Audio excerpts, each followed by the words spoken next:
ఇప్పుడు ధనిక రాష్ట్రం అని చెప్పి సర్ప్లస్ బడ్జెట్ ఉన్నటువంటి తెలంగాణ రాష్ట్రాన్ని 7 లక్షల కోట్ల అప్పులు ఊబులకి నెట్టించింది ఎవరు?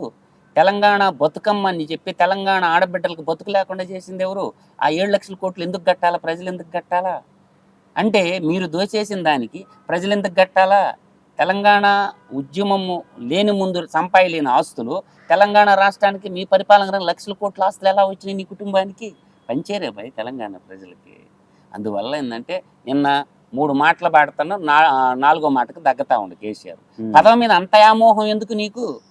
నిన్ను మించిన మేధావులు లేరా? నీ పార్టీలోనే ఉన్నారు కదా.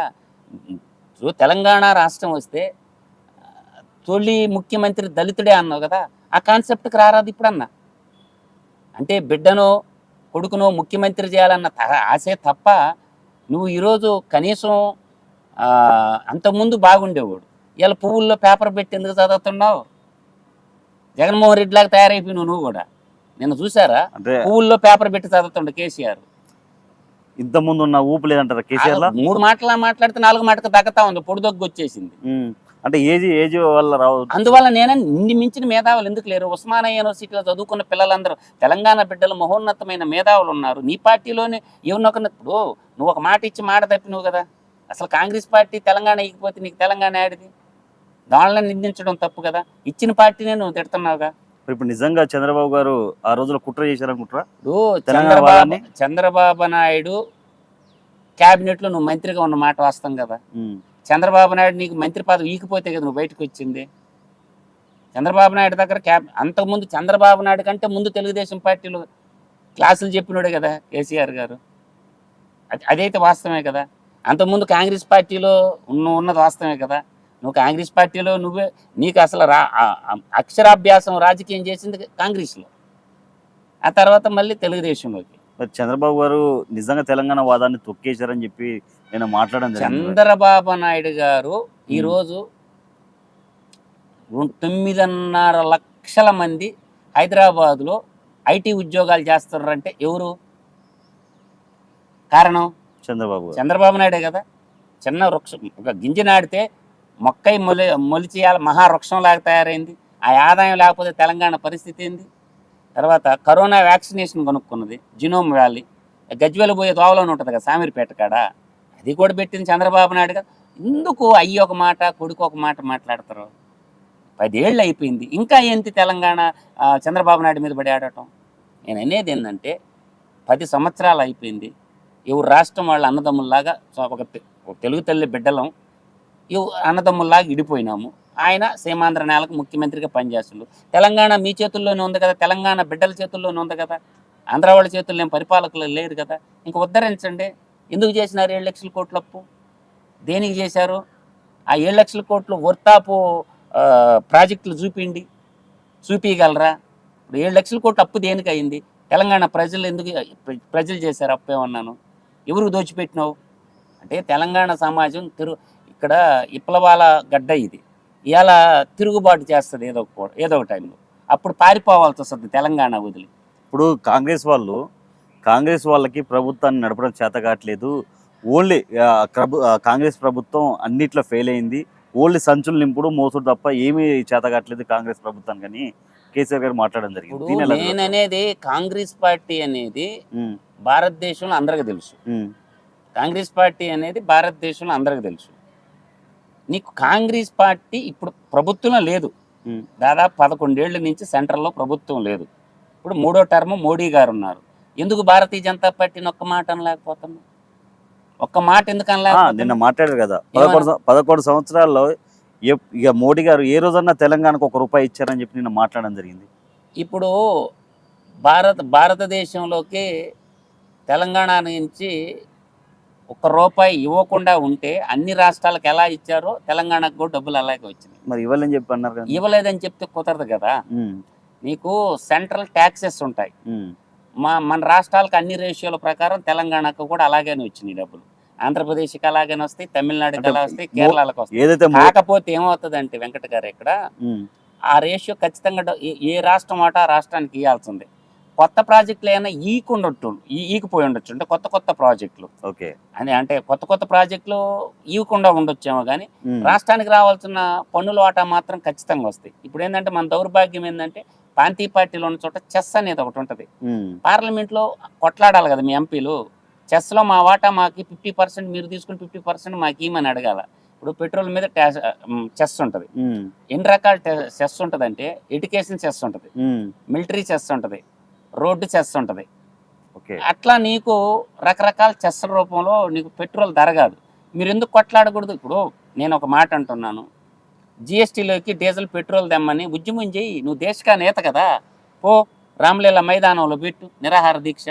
తెలంగాణ కోసం నిరాహార దీక్ష పెట్టినటువంటి వాడు నువ్వు దేశకా నేత కదా, రామలీల మైదానంలో పోయి పెట్రోల్ డీజిల్ని జిఎస్టీ పరిధిలోకి రా మోడీ అని చెప్పి ఆమర నిరాహార దీక్ష దేశం కోసం చేయరు. అది ఇప్పుడా?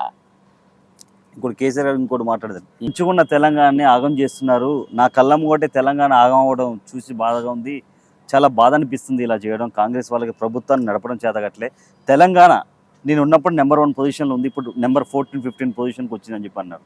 నేననేది ఆ క్రైటీరియా కూడా చెప్పాలా.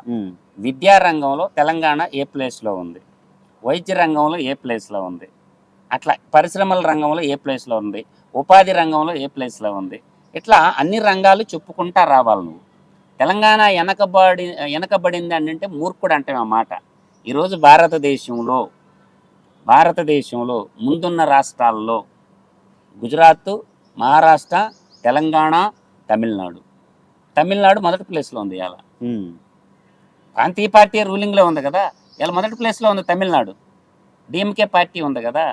అందువల్ల నువ్వు ఈరుడివి సూర్యుడివి అనుకుంటే అది భ్రమ. నేను ఒక మాట అంటున్నా, ఈరోజు నాగార్జున సాగర్ ప్రాజెక్టు కట్టింది వాళ్ళేగా, కాంగ్రెస్ పార్టీ వాళ్ళేగా. శ్రీశైలం ప్రాజెక్టు కట్టింది కాంగ్రెస్ వాళ్ళే కదా, కూలిపోయినాయి ఇప్పటివరకు ఏమన్నా. ఇందిరా ప్రియదర్శిని జోరాల ప్రాజెక్టు కట్టింది కాంగ్రెస్ వాళ్ళేగా, నువ్వు కట్టినవా? కట్లా. ఎల్లంపల్లి ప్రాజెక్టు కట్టింది వాళ్లే కదా, శ్రీపాద ఎల్లంపల్లి సాగర్. తర్వాత శ్రీరామ్ సాగర్ ప్రాజెక్టు కట్టింది వాళ్లేగా, కడియం ప్రాజెక్టు కట్టింది వాళ్లేగా. దాని తర్వాత మనకి ఇక్కడ హైదరాబాద్కి తాగునీరు ఇచ్చినటువంటి మంజీరా ప్రాజెక్టు కట్టింది వాళ్లేగా. నువ్వు కట్టిన ఒక ప్రాజెక్టు కడితే అది గోదావరిలో కుంగిపోయా. 3 కట్టినవు కదా, లక్ష్మీ బ్యారేజ్ అని, సుందిళ్ళ, అన్నవరం అని, కాళేశ్వరం అని పేరు పెట్టి కథలన్నీ చెప్పేసి ఇవాళ జస్టిస్ పినాక చంద్రఘోష్ గారు జడ్జి గారు ఆయన ఇస్తాడుగా జడ్జిమెంట్. ఇక్కడ ఒక్కటే గుర్తుపెట్టుకో, ఇద్దరు కలిసి నాటకాలు ఆడుతున్నారు, తెలంగాణ ప్రజల్ని ఫుట్బాల్ ఆడతారు. ఈ 0.5% ఎలమదొరలు, 12.5% ఉన్న రెడ్డికి సామాజిక వర్గం, 2 కలిపి కూడా 13% తెలంగాణలో ఉండేది. మిగతా అన్ని వర్గాలు 87% ఉన్నాయి. ఈరోజు నేననే వ్యాలిడ్ పాయింట్ ఏంటంటే, తెలంగాణ ఎంతో చైతన్యవంతమైన సమాజం. మేల్కోండి. అసలు డబ్బులన్నీ ఏమైపోతుండే అడగండి. మీరు ఆ డబ్బులన్నీ ఏమైపోతుండే అడగండి. ఉచిత పథకాలకు ఆశకాన్ని పడితే ఏ సమాజమైనా సంక్షేమ పథకాలు ఉండాల. త్రాగునీరు, సాగునీరు, ఈ 2. 3వది విద్య, వైద్యం, యువతకు ఉపాధి. ఈ 5 మాత్రం ఉండాల. తాగునీరు, సాగునీరు గుర్తుపెట్టుకోండి. ఇంకోటి ఏంది? విద్యా, వైద్యం. 3వది ఏం చెప్పాను? యువతకు ఉపాధి. ఇవాళ గవర్నమెంట్ జాబ్స్ పక్కన పెడితే హైదరాబాద్లో ఉపాధి లేదా? ఒడిషా వాళ్ళంతా హైదరాబాద్లోని బతుకుతారు నాకు తెలిసి. ట్రైన్లు కుప్పలు అస్సాం వాళ్ళు, ఒరిస్సా వాళ్ళు, మణిపూర్ వాళ్ళు, బీహార్ వాళ్ళు, కన్నడిగులు 5 జిల్లాల వాళ్ళు తెలంగాణలోనే బతుకుతారు. మహారాష్ట్రలో వాళ్ళు వచ్చి హైదరాబాద్లో ఉన్నారు. హైదరాబాదు ఉపాధికి డెస్టినేషన్గా ఉంది, లేదని ఎలా చెప్తారు? ఇలా హైదరాబాద్లో పనిచేసే అసంఘటిత రంగంలో కానీ అన్ని రంగాల్లో పనిచేసేటటువంటి వాళ్ళు ఇప్పటికి కూడా ఆంధ్ర వాళ్ళు హైదరాబాద్లో ఎంతమంది ఉన్నారు? అంటే రాయలసీమ వాళ్ళు కానీ ఆంధ్ర వాళ్ళు కానీ ఎంతమంది హైదరాబాద్లో బతకడం? భాగ్యనగరం మనందరి సౌభాగ్య నగరం. భాగ్యనగరానికి పోతే మన జీవితానికి భరోసా ఉంటుంది, బతకొచ్చురా అన్న భావంతో ఉన్నారు భారతదేశం అంతా. భాగ్యనగరం అందరినీ మనందరి సౌభాగ్య నగరం భాగ్యనగరంగా విరసిల్లుతుంది, అందరికీ అన్నం పెడుతుంది. ఆకలితో చచ్చిపోయాడు ఊళ్ళాడు. హైదరాబాద్లో ఒళ్ళుంచి పనిచేసేవాడు ప్రతి ఒక్కడికి పని దొరుకుతూ ఉంది. అందువల్ల పాలక వర్గం ఏంటంటే ఓట్ల కోసము సంక్షేమ పథకాల మాటిన డబ్బులు ఇసిరి చల్లటం అనేది కరెక్ట్ కాదు. పండిన పంటకి గిట్టుబాటు ధర ఇవ్వండి. డబ్బులు ఇచ్చేది ఏంది? పండిన పంటకి గిట్టుబాటు ధర ఇవ్వండి. ఫుడ్ ప్రాసెసింగ్ యూనిట్లు పెట్టేసి రైతును డైరెక్ట్గా ఒక పారిశ్రామికవేత్తగా రైతును మలచాల. ఇప్పుడు రైతు దగ్గర ఒడ్లు కొనేదానికంటే మినీ రైస్ మిల్స్ వచ్చున్నాయి. మినీ రైస్ మిల్స్ రైతుకి ఇచ్చేసి ధాన్యాన్ని సేకరించేసి ఆ ధాన్యం ప్రభుత్వం మార్కెట్లో పెట్టి తక్కువ ధరకు అమ్మండి. ఎంత డబ్బు వస్తుందో తెలుసా? రైస్ మిల్ మాఫియాని అరికట్టి ఇప్పుడు మినీ రైస్ మిల్స్ రైతులకి ఇవ్వండి. పండించిన ధాన్యాన్ని వాళ్ళే బియ్యంగా మార్చి దానికి ఒక బ్రాండ్ పెట్టండి. తెలంగాణ రైస్ అని ఒక బ్రాండ్ పెట్టి ప్రభుత్వమే కొనండి, ప్రభుత్వమే అమ్మండి. మార్కెటింగ్ శాఖ ఏం పిరికిలు కట్టలు కట్టద్దమ్మా. మార్కెటింగ్ శాఖ దేనికి ఉండేది? వడ్లని బియ్యంగా మార్చి మార్కెటింగ్ శాఖ రైతుల కాడ కొనండి. తెలంగాణ రైస్ అని పెట్టండి, దానికి ఒక ధర పెట్టండి, వినియోగదారుడికి తక్కువ పడతాయి. తప్పేముంది? అది వదిలేసి గిల్లీ గజ్జాలు పెట్టుకుంటా ఒక మొన్నటిదాకా ఏమనుకున్నారు, ఆంధ్ర అసెంబ్లీని చూసి తెలంగాణ అసెంబ్లీని చూసి నేర్చుకుంటారా అన్నారు. ఇది మొన్న 1924 మధ్యలో. అవును. ఇప్పుడేమంటున్నారు, ఆంధ్ర అసెంబ్లీని చూసి నేర్చుకుంటారా అని అంటారు. అటుది ఇటు ఇటు అటుది ఏంది చూసావా? ఇద్దరు ఉభయ రాష్ట్రాలు తెలుగు వాళ్ళమే కదా. అక్కడ ఎంత పొలైట్గా నీట్గా మాట్లాడుకుంటారు. డోలు కొట్టుకునేది ఏంటి అసెంబ్లీలో? ప్రశ్న ఆన్సర్. ప్రశ్న ఒకటి ఉంటుంది, సమాధానం ఇంకొకటి ఉంటుంది. ఈయన వాడు తిట్టుకోవటం, వాడు నీడు తిట్టుకోవటం కాలాతీతం. అసెంబ్లీ పెట్టడమే దండగా.